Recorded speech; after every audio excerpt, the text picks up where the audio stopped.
Breast cancer बहुत ही common problem हो गई है महिलाओं में। ये कैंसर सबसे ज़्यादा देखा जाता है और खासकर ये पिछले कुछ दशकों से ये बहुत तेजी से भारत देश में फैला है। पहले ये बाहर के देशों में देखा जाता था या ओल्ड एज की बीमारी मानी जाती थी कैंसर वगैरह, लेकिन आजकल बहुत तेजी से यंग एज में ही बहुत ज़्यादा कैंसर देखा जाता है और खासकर ब्रेस्ट कैंसर महिलाओं में बहुत तेजी से फैल रहा है हमारे भारत देश में भी। और इसको लेके कई भ्रांतियां हैं, लोग इसके बारे में अवेयर नहीं है, लोगों को इस बात की जानकारी नहीं है। इसकी वजह से कई सारे मिथ फैले हुए हैं, कई सारी भ्रांतियां, डर लोगों के मन में फैला हुआ है कि अगर कैंसर हो गया है तो ये ठीक नहीं होगा या ब्रेस्ट को पूरे तरीके से कटवाना पड़ेगा। ये भी बहुत सारे लोगों में ये चीज की भ्रांति है। अगर शुरुआती अवस्था में ही आपको डायग्नोस हो गया है या पता चल गया है कि आपके ब्रेस्ट में गठान है या कैंसरस या नॉन कैंसरस, ये तो इन्वेस्टिगेशन करने के बाद पता चलता है।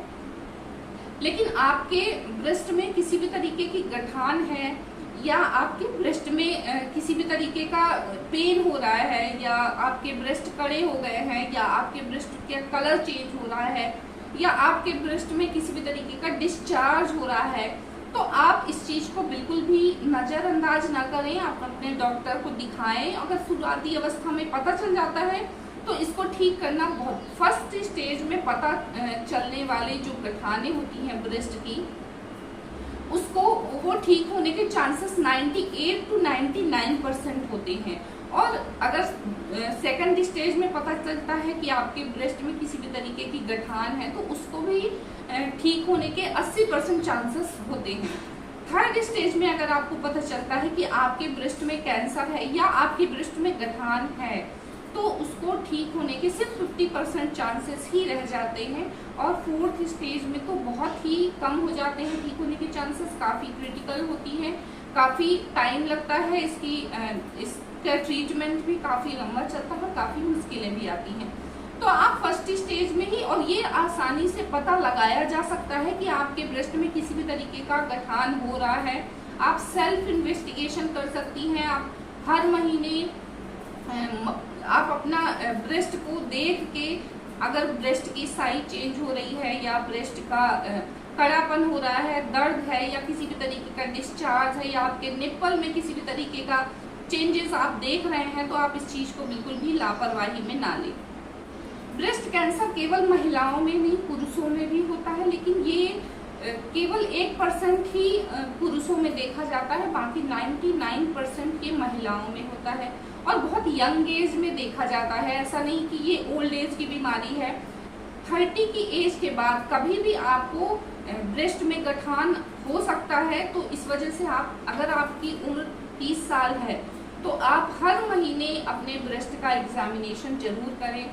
ब्रेस्ट का एग्जामिनेशन कब करना चाहिए? आपके पीरियड्स के 7 दिन के बाद आपको इन्वेस्टिगेशन करवाना चाहिए, क्योंकि या सेल्फ देखना चाहिए आपको, क्योंकि पीरियड्स जब आपके स्टार्ट होते हैं तो उस समय पे बहुत ज़्यादा हार्मोन्स फ्लक्चुएट हुए होते हैं, पेन होता है। कई बार महिलाओं में पीरियड के समय पे ब्रेस्ट का साइज बड़ा हो जाता है, पेनफुल हो जाता है, कड़े हो जाते हैं। तो जब आपका पीरियड्स खत्म होता है तो ये सारे सिम्टम भी धीरे धीरे खत्म हो जाते हैं।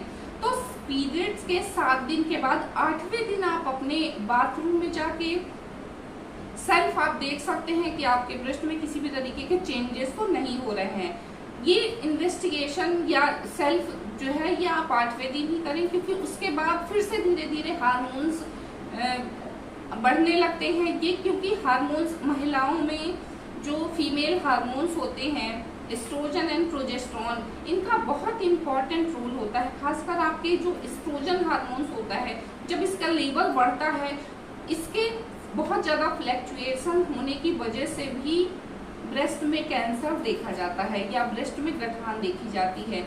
आपने देखा होगा पहले की जो आज से 2 दशक पहले जो लड़कियां होती थी, उनकी जो मेनार्की होती थी वो 14 से 15 साल में स्टार्ट होती थी पीरियड्स, और अब के टाइम पे आप लड़कियों को देखेंगे 8 साल की उम्र में ही लड़कियों को पीरियड्स स्टार्ट हो जाते हैं। तो जब 8 साल या 9 साल की उम्र में जो लड़कियां हमें पीरियड्स स्टार्ट हो रहे हैं, इसका मतलब उनके शरीर में हार्मोन्स बहुत ज़्यादा बढ़ रहे हैं। कम उम्र में ही जो सेक्सुअल हार्मोन्स होते हैं, एस्ट्रोजन, प्रोजेस्टेरॉन होते हैं, जब ये इनका लेवल बढ़ने लगता है तो आपके ब्रेस्ट में गठान या कैंसर होने के चांसेस बढ़ जाते हैं। इसके अलावा आपकी लाइफस्टाइल का बहुत इंपॉर्टेंट रोल होता है। अगर आप बहुत ज़्यादा फास्ट फूड खाते हैं या बहुत ज़्यादा जंक फूड खाते हैं, एक्सरसाइज नहीं करते हैं प्रॉपर तरीके से, तो क्योंकि जंक फूड जो होते हैं ये बहुत ज़्यादा प्रिजर्व करके रखे जाते हैं, ऐसे जो पैकेटिंग वाले फूड होते हैं उसमें ऐसे केमिकल मिलाए जाते हैं जो उसको प्रिजर्वेटिव जो प्रिजर्व करके रखें, और वो हमारे शरीर के लिए काफ़ी हार्मफुल होता है।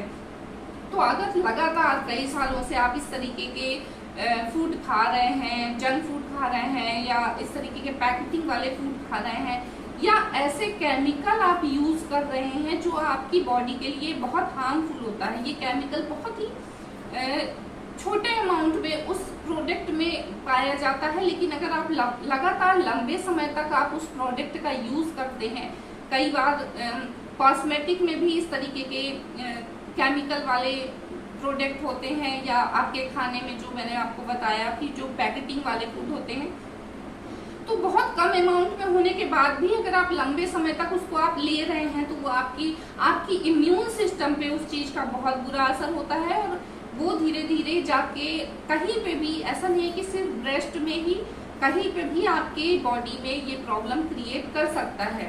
ब्रेस्ट कैंसर की बात करें तो इसको सबसे पहले समझते हैं कि ब्रेस्ट कैंसर ये एक तरीके के जो टिश्यूज होते हैं, सेल्स होती हैं, ये जब इकट्ठा हो जाती हैं एक जगह पे तो ये एक गांठ का रूप ले लेती हैं, जिसे हम गठान, या जो आगे चल के धीरे धीरे बढ़ता जाता है और वो आगे चल के फिर कैंसर का रूप ले सकता है। हर गठान कैंसर की नहीं होती है, कुछ कैंसरस होती है, कुछ नॉन कैंसरस होती हैं, इसलिए आपको घबराने की जरूरत नहीं है। आप इन्वेस्टिगेशन करवाएं। फर्स्ट और सेकंड स्टेज में पेन भी देखा नहीं जाता है कई बार महिलाओं को, तो वो इस चीज पे लापरवाही कर जाती हैं। इसके सिम्टम बहुत आसानी से आप समझ सकते हो। आप मिरर के सामने खड़े होकर आप अच्छे तरीके से आप देख सकते हो कि आपके ब्रेस्ट में किसी भी तरीके का चेंजेस तो नहीं है, या एक ब्रेस्ट में कोई चेंज आ रहा है, कलर भी चेंज आ रहा है, निप्पल में डिस्चार्ज हो रहा है, या पेन हो रहा है। पेन महिलाओं में पीरियड के समय पे भी देखा जाता है, लेकिन ये पीरियड के खत्म होने के बाद खत्म हो जाता है। लेकिन अगर लंबे समय तक ये पेन बना हुआ है तो फिर आप इसको नजरअंदाज बिल्कुल भी ना करें। तो आप घर का बहुत ही शुद्ध खाना खाएं, पानी ज्यादा से ज्यादा पिए, एक्सरसाइज करें और नींद प्रॉपर लें। नींद प्रॉपर ना होने की वजह से बॉडी में बहुत सारे चेंजेस होते हैं। अगर आपके हार्मोन्स बहुत ज्यादा फ्लैक्चुएट हो रहे हैं, आपके मूड बहुत ज्यादा स्विंग्स हो रहे हैं, तो आप इस चीज को भी इग्नोर ना करें, क्योंकि हार्मोन्स के डिसबैलेंस होने की वजह से भी कई बार ब्रेस्ट कैंसर या ब्रेस्ट में गठान देखी जाती है। तो इस चीज को भी आप बिल्कुल भी इग्नोर ना करें। आज के वीडियो में बस इतना ही। अगर आपको मेरा वीडियो इन्फॉर्मेटिव लगा हो तो आप इसे शेयर जरूर करें, क्योंकि इस चीज के बारे में लोगों को नॉलेज बहुत होना चाहिए। इस चीज की बहुत सारी भ्रांतियां फैली हुई हैं, बहुत सारे डर फैले हुए हैं, जिसकी वजह से लोग बहुत ज्यादा घबरा जाते हैं। तो घबराने की जरूरत नहीं है। अगर आप शुरुआती अवस्था में डायग्नोज हो जाते हैं कि किसी भी तरीके की गठान है तो उसको आसानी से ठीक किया जा सकता है। आज की वीडियो में बस इतना ही। मिलती हूँ अगले वीडियो में, तब तक के लिए